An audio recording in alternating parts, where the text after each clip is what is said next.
Hi అండి. అందరూ ఏం చేస్తున్నారు? ముందుగా మీకు, మీ కుటుంబ సభ్యులకు దేవీ నవరాత్రుల్లో భాగంగా 8వ రోజు శుభాకాంక్షలు. ఈరోజు పూజ కోసము కొన్ని కట్టిన పువ్వులు, కొన్ని విడి పువ్వులు తీసుకువచ్చానండి.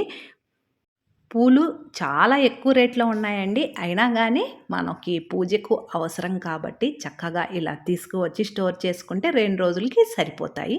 ఈరోజు టిఫిన్‌గా వచ్చి కమ్మని కరకరలాడే దోస తయారు చేశానండి.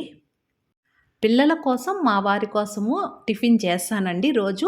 నేనైతే పూజ అనంతరం ఒకేసారి ప్రసాదం తీసుకొని తరువాత భోజనం చేసేస్తాను. ఈరోజు అమ్మవారికి నైవేద్యంగా చక్కెర పొంగలి తయారు చేశారండి. చక్కెర పొంగలి తయారీ విధానం కాసేపట్లో వీడియో అప్లోడ్ చేశాను. అవసరం అనుకుంటే చూడండి. దసరా పండుగ రోజు పూజ ఎలా చేసుకోవాలి? జమ్మి చెట్టుకు ఏ టైంలో పూజ చేయాలి? ఇంట్లో ఏ టైంలో పూజ చేస్తే ఉత్తమమైన ఫలితాలు కలుగుతాయి? వాహనాలు ఎప్పుడు పూజ చేసుకోవాలి? పాలపిట్టని ఎప్పుడు సందర్శించాలి? మొత్తం పూర్తి వివరాలతో ఆల్రెడీ నిన్ననే అమ్మ దీవెన ఛానల్లో వీడియో అప్లోడ్ చేశాను. అవసరం అనుకుంటే చూడండి, చక్కగా ఉపయోగపడుతుంది.